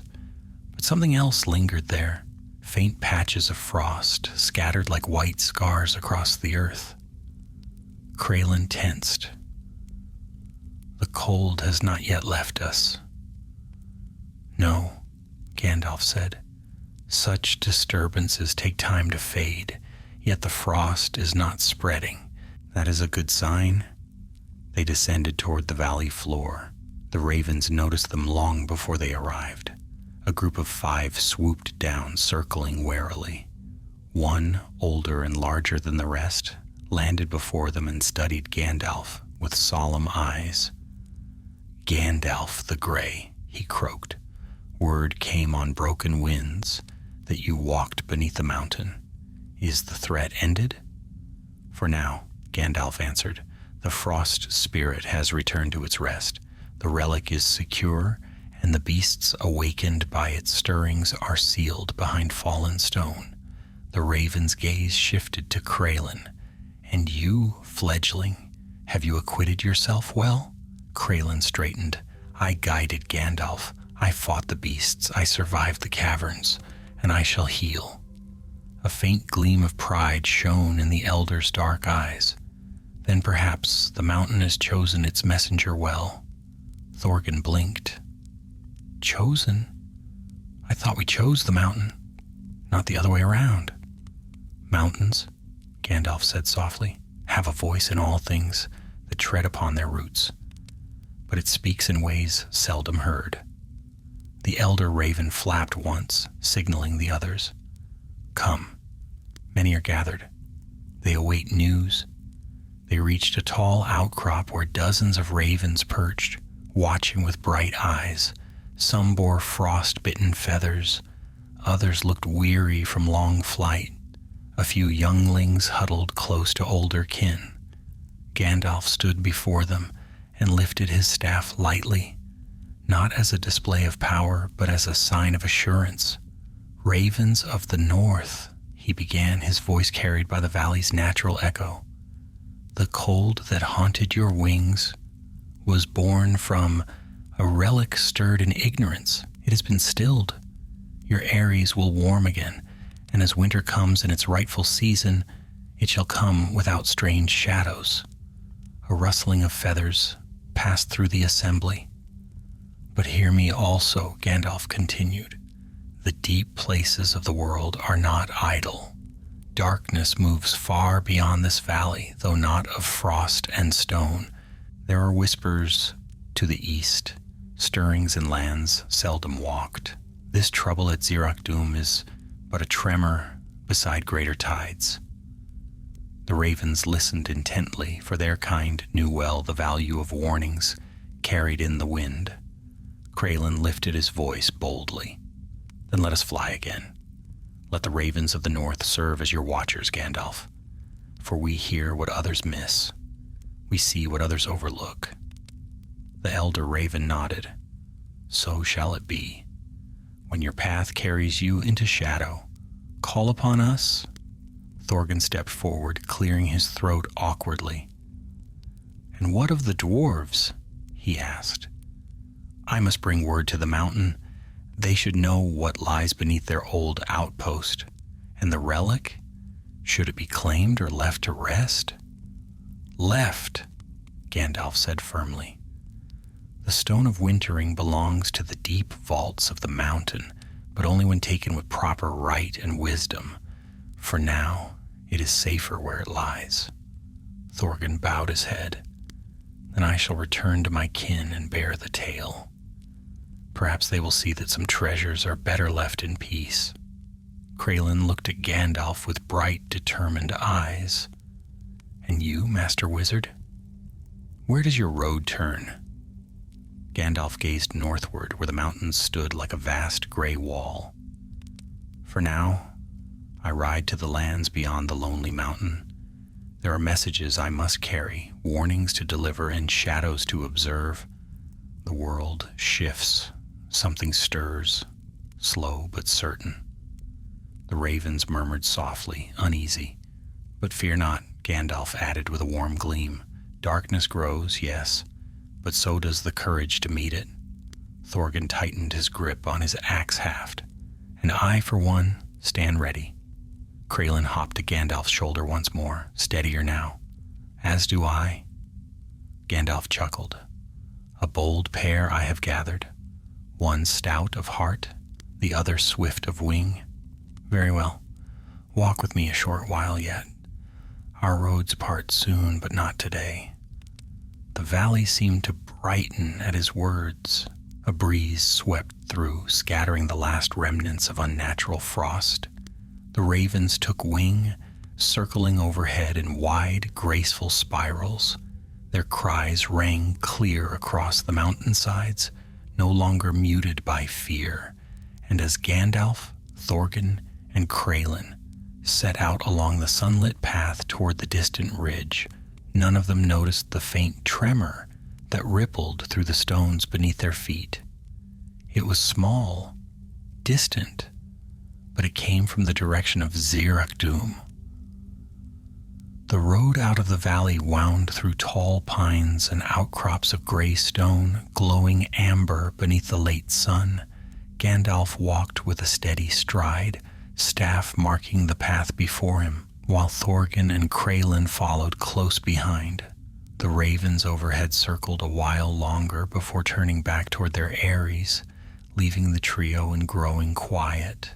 Kraylin perched on Thorgan's shoulder, the injured wing still tucked close. Strange, he murmured. The valley no longer feels heavy, as though the air has forgotten the frost. It will take time for all signs of it to fade, Gandalf said, but you are right. The spirit's shadow no longer lingers here. Thorgan walked in silence for a moment, brow furrowed beneath his hood. I'll carry word to Erebor, he said. Let my kin know what danger slept beneath Zirak-Dum. There will be those who question me, those who doubt, but they will listen. They will, Gandalf replied, for dwarves hold truth close and cherish it, and the mountain knows you speak from duty, not pride. Thorgan's jaw tightened with determination.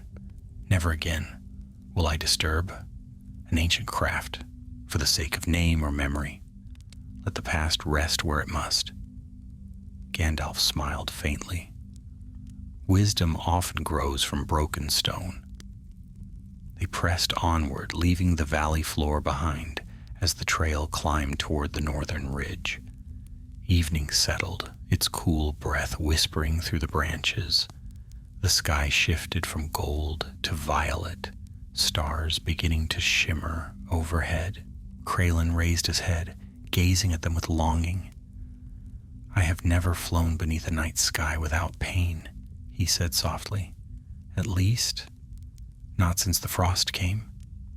Gandalf glanced at him. A few days' rest will mend that wing. I hope so, Master Gandalf. A raven grounded is a sorry sight. Thorgan chuckled. Grounded or not, you showed courage in the depths. My kin will hear of your deeds. Kraelin puffed out his feathers at that. Then he whispered, Do you hear that? They halted. Faintly through the whisper of wind and branches came the distant creak of stone, like old bones shifting. Gandalf raised his staff, eyes narrowing. The mountain, Thorgan breathed.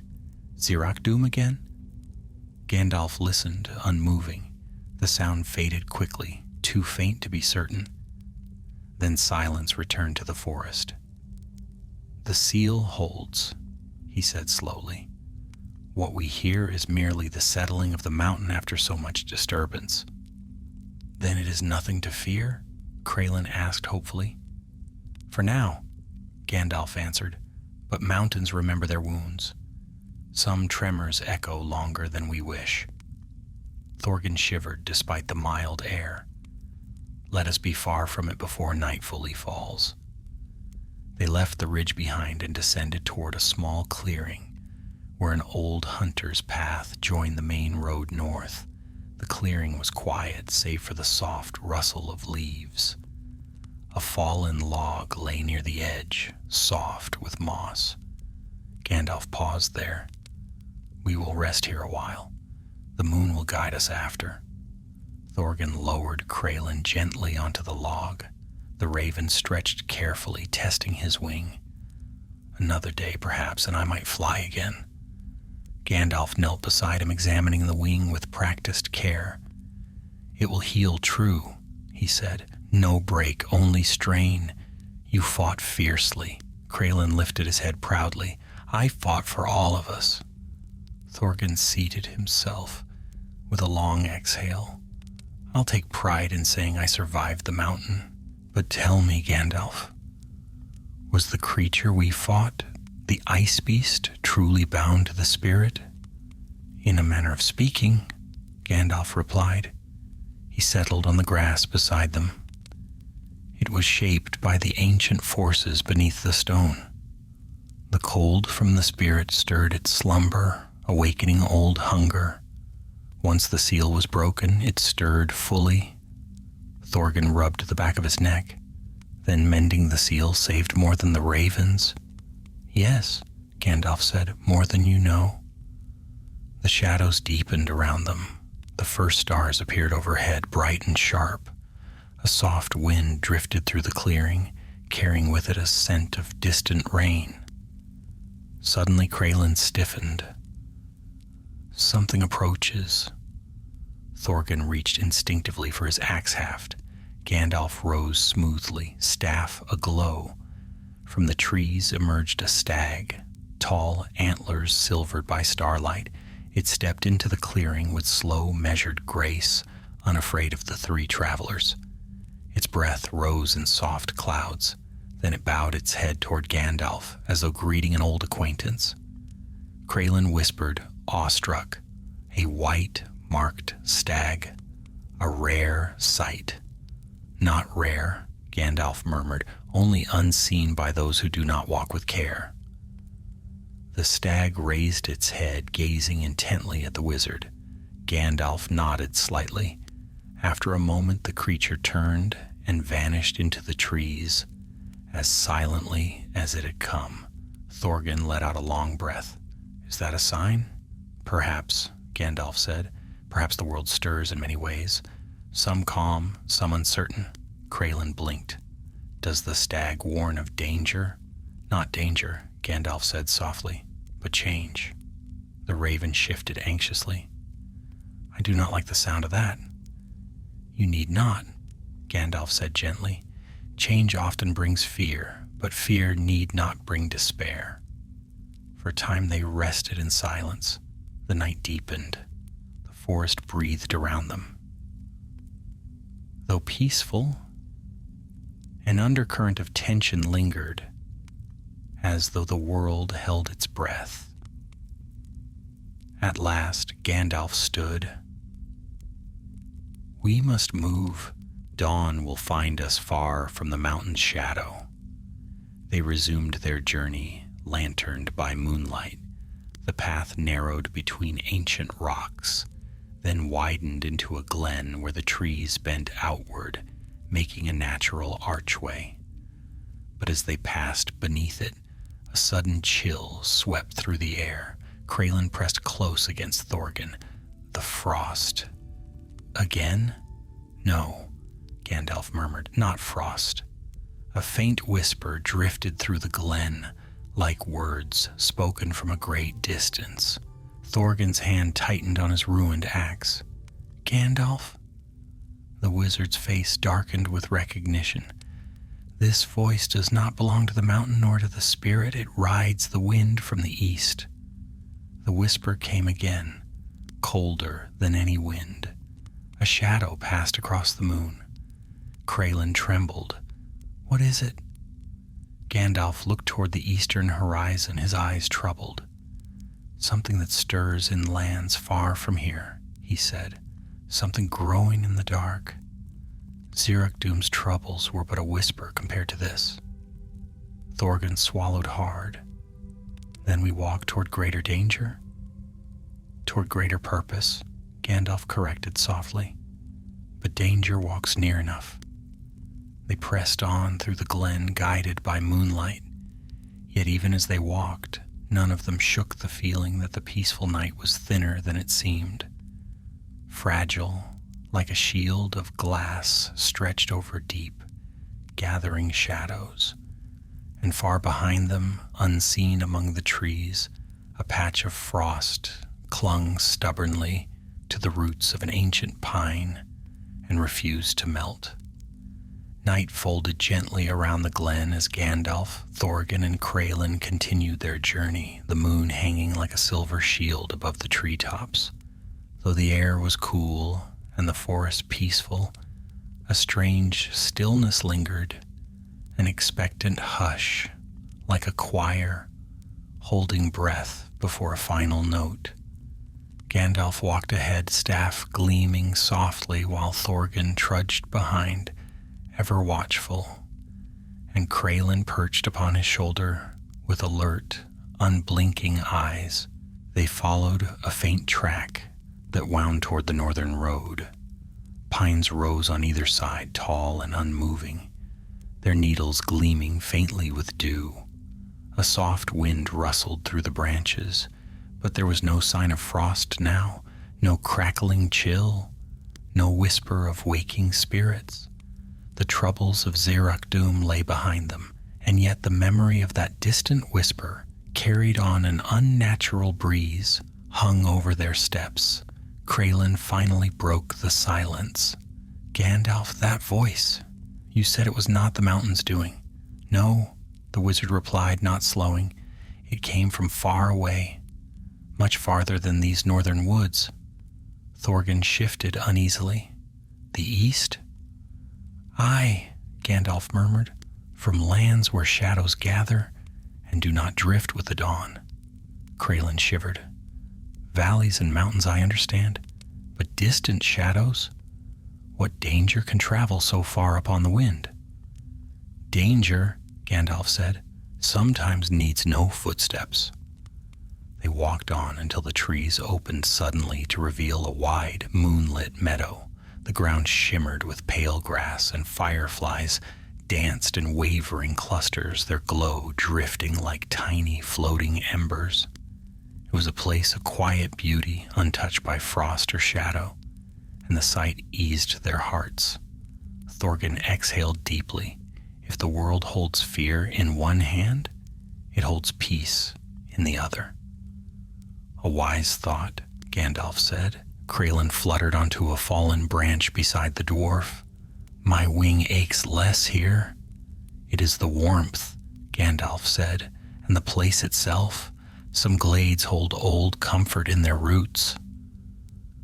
They settled upon the meadow's edge beneath a great oak, whose branches swept low like an old guardian bowing over them.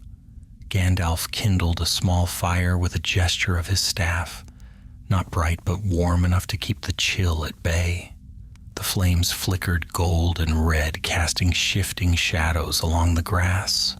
Thorgan rummaged through his pack and produced a small bundle wrapped in cloth. "Dwarf bread," he announced proudly, "not as fine as the fare of men or elves, but sturdy enough for hunger." He broke off pieces for them all. Gandalf accepted his portion with a nod. "A welcome gift, Thorgan. Even the greatest journey is eased by simple food." Kraelin pecked at his piece, feathers ruffling. "It is very heavy." "That means it is good," Thorgan said with a grin. They ate quietly, watching the fire dance.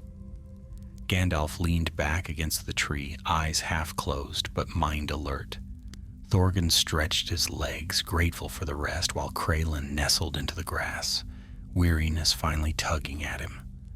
Only a while passed before Gandalf straightened suddenly, staff at hand. Thorgan stiffened. "What is it?"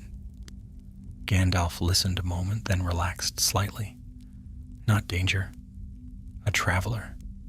Footsteps approached through the grass, light, quick, and graceful. A moment later, a figure emerged from the trees, tall, slender, cloaked in gray-blue, moving with an ease that marked him not of mortal men. An elf. He inclined his head respectfully. "Mithrandir," he said, voice soft as running water. "Fortunate am I to find you in these wilds." Gandalf stood, bowing in return. "Siriaval. Strange to see one of Thranduil's messengers so far south of Greenwood." Thorgan eyed the newcomer warily, but Kraelin brightened. "An elf! Their eyes see farther than any bird. What brings you to these roads?" Gandalf asked the elf. Siriaval's fair face grew shadowed. "I carry tidings. Whispers have reached our borders. Rumors of unrest beyond the eastern plains. Riders seen by moonlight moving without torches. Strange lights flickering in the wastes. And a cloak of silence falling over the old ruins east of the river." Gandalf's gaze sharpened.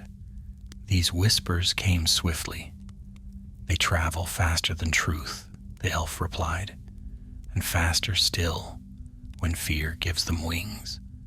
Gandalf glanced at Thorgan and Kraelin. "I felt the edge of that same shadow earlier." Thorgan's brow furrowed deeply. "Another threat? The mountain was not enough?" "Trouble rarely waits for permission," Gandalf said. "It arrives as it wills." Siriaval stepped closer to the fire. "Thranduil bids you journey north, Mithrandir. He believes the tidings bear watching. He fears some long silent hand gathers threads in the dark." Thorgan shook his head. "Does evil never sleep?" "Not deeply," Gandalf murmured. "Not anymore." Siriaval turned to the dwarf and raven, offering a slight bow. "Your presence honors this glen." Thorgan coughed awkwardly. "Thank you, Master Elf." Kraelin puffed out his chest a bit. "I aid Gandalf in his work?" Siriaval smiled faintly. "Then your work is noble indeed." Gandalf looked toward the sky where a pale band of clouds drifted, silver-edged in the moon's glow. "I had intended to rest but briefly before turning north, yet your tidings hasten my steps." Siriaval extended an arm toward the distant ridge. "I shall escort you part of the way. My path leads toward the Western Watch." Thorgan rose, gripping his axe haft. "Gandalf, shall we part ways here?" "Not yet," the wizard replied. "Your road still lies near mine for a time, and it may be wiser to keep company under these stars." Kraelin hopped closer. "If shadows rise in the east, the ravens must know." "And they will," Gandalf said, "but only when the time is right." The fire dwindled to embers. With the moon high, they set out across the meadow, guided by Siriaval's keen sight. The grass whispered beneath their feet, and the air remained calm. But as they neared the far edge of the glen, Crelin stopped abruptly and looked back. Gandalf paused. "What troubles you?" The raven's voice dropped low. "That frost, the patch beneath the pine, it still clings behind us." Thorgan frowned. "But the spirit sleeps." "Some cold lingers longer than the source that birthed it," Gandalf said, "but we shall not let it follow." He raised his staff, murmured a word, and a warm gust swept through the trees behind them, scattering the last pale remnants of frost like ash in wind. Ciriaval watched thoughtfully. "The world shifts, Mithrandir. Cold that comes from no season. Shadows that whisper without form. It is as though something far away tests the strength of the earth." Gandalf's face grew solemn. "Then we must answer." Thorgan tightened his grip on the haft, and together, if need be, Crelin nodded fiercely. "Aye." Gandalf looked upon them with gentle pride. "Courage such as yours is never wasted." They continued into the forest, moonlight trailing after them like a second, softer dawn. Ahead lay the road to northern realms, and beyond that the distant lands where shadows gathered. But for this night at least, the glen behind them fell quiet once more. Unaware that its peace had brushed against the edge of a rising storm, the company moved beneath moonlit boughs, their path winding between tall firs whose needles whispered softly with each passing breeze. Now and then the moon vanished behind wandering clouds, dimming the world, until Gandalf's staff provided the only light, a warm glow woven through branches and dancing along the moss-laden stones. Ciriaval led the way with an elf's sure stride, silent as drifting leaves. Crelin clung to Thorgan's shoulder, feathers ruffled against the night chill. "These woods feel old," he murmured. "They are," Ciriaval replied without turning. "Older than many lands known to men. Some trees here sprouted when the firstborn still walked openly beneath starlight." Thorgan looked up at the towering trunks. "I believe it. They seem to watch us." "They do," the elf said simply. Gandalf smiled faintly. "Fear not, Thorgan. Trees that watch are kinder than shadows that whisper." Thorgan grunted. "I would prefer neither." The woods thickened as they pressed on. The night deepened. Far off, an owl gave a mournful cry, answered by another further still.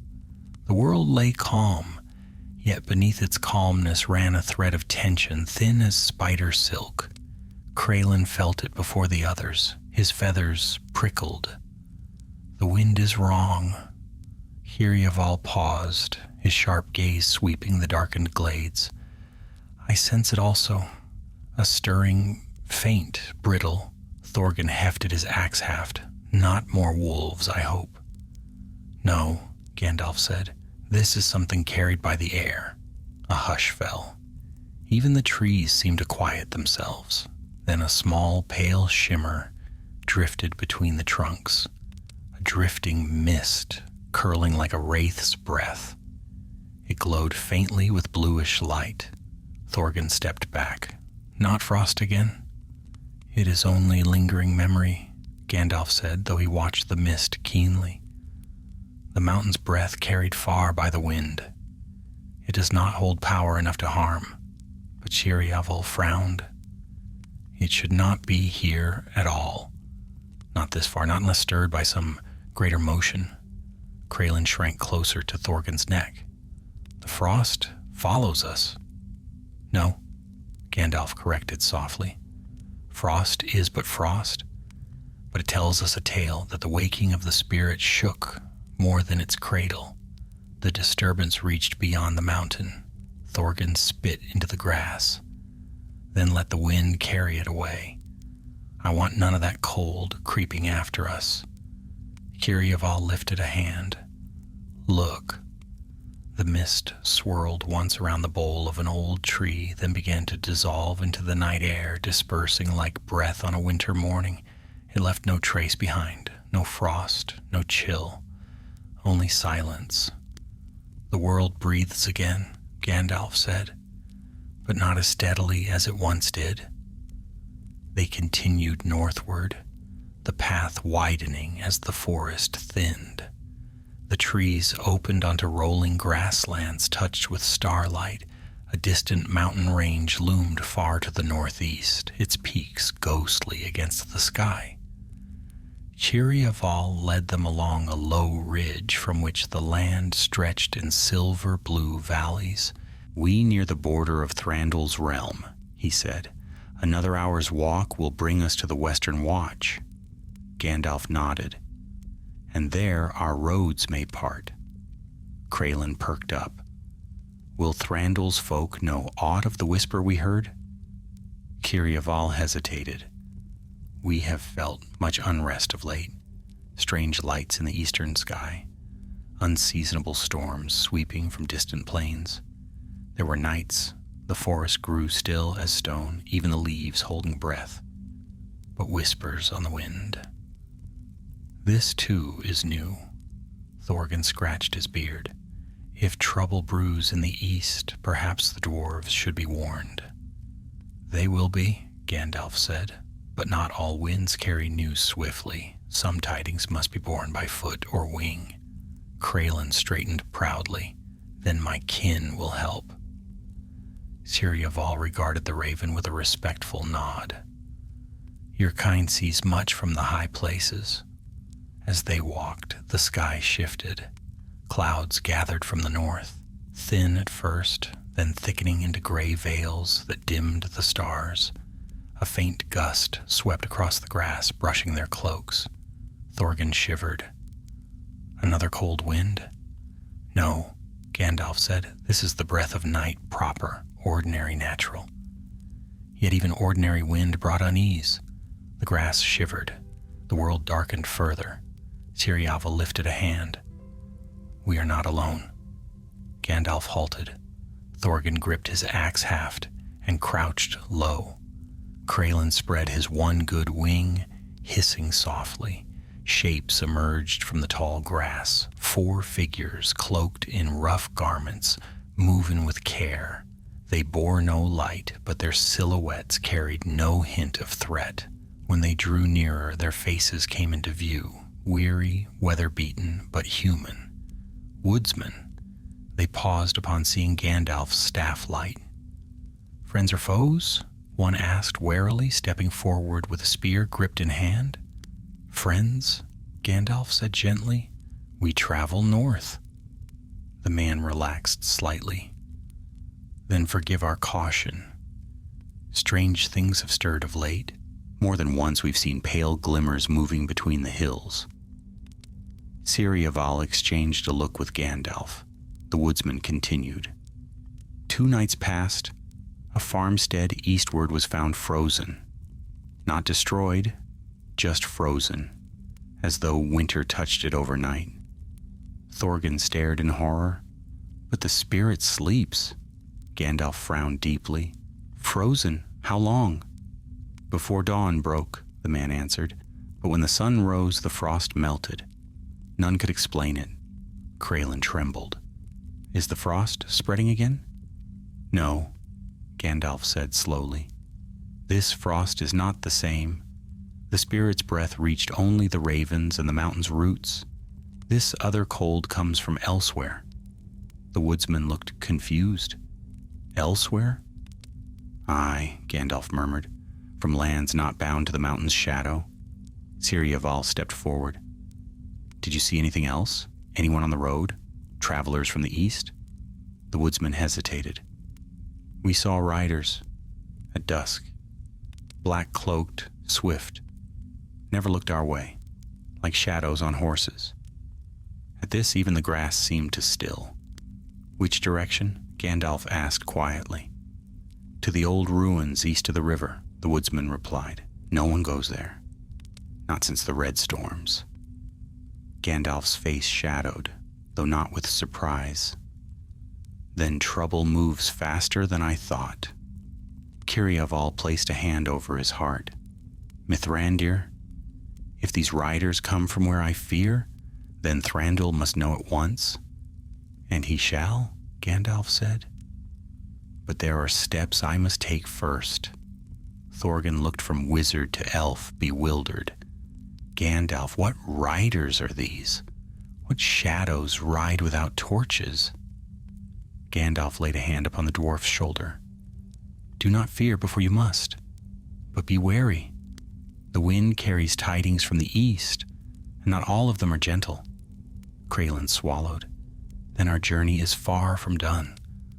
Indeed, Gandalf said softly, trouble wakes in distant lands, and frost, where frost does not belong, is only the first sign. The woodsman, still uneasy, offered them shelter for the night, but Gandalf declined. We must press on, he said. Time is thinner than it seems. So they parted, and the company continued beneath darkening skies. The moon faded behind thick clouds, and the land grew dim. Only Gandalf's staff offered warmth now, flickering like a single bright star amid the gathering dark. And as they walked, a faint sound drifted once more on the shifting wind, a whisper, thin as a dying breath, but carrying with it a cold not born of Zirragdoom, and a name Gandalf had not heard spoken by the wind in long years. The wind carried the whisper only once, faint as breath fading in winter air, yet it chilled Gandalf more deeply than the frost of Zirragdoom. He halted, staff raised, listening with every sense sharpened. Thorgan froze beside him. Kraelin pressed low against the dwarf's cloak, feathers trembling. Cirjaval turned sharply, eyes bright and wary. You heard it? Gandalf nodded. A name I had hoped the world would forget for a while longer. The elf's jaw tightened. Then our fears sharpened like blades. Thorgan looked between them. What name? Speak it plain? Gandalf lowered his staff. Not now. Not until we are beneath safer skies. But danger walks these woods, Cirjaval insisted softly. Danger walks everywhere now, Gandalf replied, yet we shall not speak its name aloud under wandering wind. Thorgan's fingers clenched around his axe haft. You speak as though shadows have ears. Some do, Gandalf murmured. The forest around them grew darker still. Not from night alone, but as though the trees themselves leaned inward to listen. Even the fireflies had vanished. A hush lay heavily upon the path. Come, Cirjaval said after a moment. We must reach the western watch before this wind carries more than whispers. They pressed on swiftly. The trees thickened overhead, branches tangled like the fingers of giants. Here and there, pale roots coiled along the ground, slick with moss. An owl glided above them soundlessly, yellow eyes gleaming. Kraelin, voice low, murmured, The air is colder. It will warm again at dawn, Gandalf said quietly, but its chill tonight is borrowed. Borrowed, not born. The forest narrowed to a ravine path flanked by boulders laced with veins of quartz. Starlight broke through cracks above, scattering pale reflections across the stones. They walked single file now, Cirjaval leading with light-footed certainty. Halfway through the ravine, he raised a hand. Stop! Gandalf halted. Thorgan pressed close behind. Kraelin held his breath. From above came the unmistakable clatter of loose stones. Then silence. Thorgan whispered, A beast? Cirjaval shook his head almost imperceptibly. Too light, not troll, not orc. Gandalf murmured, A watcher. Kraelin's eyes widened. What watches us? A great many things, the elf replied, but not all with ill intent. Another stone slid across the ravine's upper ledge. This time a silhouette flickered into view. Small, hunched, quick. then gone. Thorgan grunted. Well, what manner of skulker hides out here? A fox, Kiriavel said. Or perhaps a wilder creature. The woods are full of eyes tonight. Gandalf's staff brightened subtly. Let it pass. Our road is not yet crossed by foes. They resumed their way, but even Gandalf's stride carried growing urgency. At last, the ravine opened onto rolling hills, dotted with low brush. The land spread wide before them, windswept and pale beneath the cloud-choked sky. And there, atop a rocky rise, stood a cluster of tall stones, carved pillars arranged in a half-circle like ancient sentinels. The Western Watch. Torchlight flickered between the stones. Elves in green-gray cloaks stood guard, silent and alert, their keen eyes reflecting the faint flame. Silmarillion raised a hand in greeting. Friends, I return from the southern wilds. One of the sentries stepped forward, bow lowered. Silmarillion, your return is swift. There is need, he replied.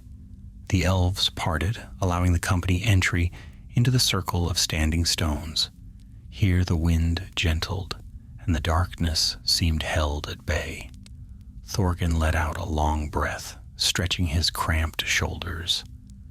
This place is older than many realms, Gandalf told him, a watching place from the days when Greenwood was young and unshadowed. Silmarillion faced Gandalf. Speak now. The wind is barred. No whisper escapes these stones.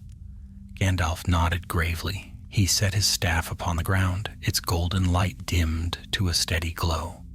The name carried upon the wind. He paused, as if tasting the memory of the whisper. It was the east wind's warning, spoken in a tongue older than the kingdoms of men. Thorgan frowned. What did it say? Gandalf inhaled deeply. A stirring, a shadow testing its boundaries, a remnant of a will that once sought dominion over all lands. Kraelin whispered, Sauron! The name hung in the air like a blade. Even the elven sentries stiffened. Gandalf's eyes darkened. No, but akin to him, a lesser shadow, yet one bound to the same age of old evils. Some remnant in the east stirs again, one that has slept since the downfall of Angmar. Thorgan blanched. Angmar, the Witch King's realm. Aye, Gandalf said softly, though Angmar itself is long quiet, remnants of its sorcery remain scattered like embers beneath ash, and embers, when fanned by unwise winds, may glow again. Kiriavel stepped forward. The riders the woodsman saw, cloaked, silent, swift, could they be servants of this remnant? Or seekers, Gandalf replied, hunting old powers best left buried. Kraelin fluttered uneasily, his wounded wing trembling. But why stir now, after so many quiet years? Gandalf looked toward the east, though no road reached that horizon, because the world stirs. Darkness senses weakness, it always has. It tests the forgotten corners first. Thorgan set his jaw. Then we cannot sit idle. No, Gandalf agreed, but we must tread with wisdom. Not all whispers become storms. Silmarillion gestured to the elves. We shall carry word to Thranduil. The forest must be warned. And I, Thorgan said, will bear news to Erebor. The dwarves will not ignore signs of old evils. Kraelin lifted his head proudly. And I shall fly, when healed, to the northern Ares. My kin will watch the skies. Gandalf placed a hand on the raven back, a gentle touch. Your strength will return, little one. The wind changed, carrying the scent of distant pine. Gandalf straightened, staff gleaming. Our fellowship ends here, for now. Thorgan looked troubled. Where will you go, Gandalf? Where I must, he said. There are paths that call my steps alone. The east is stirring. I must seek its troubled roots. Silmarillion bowed.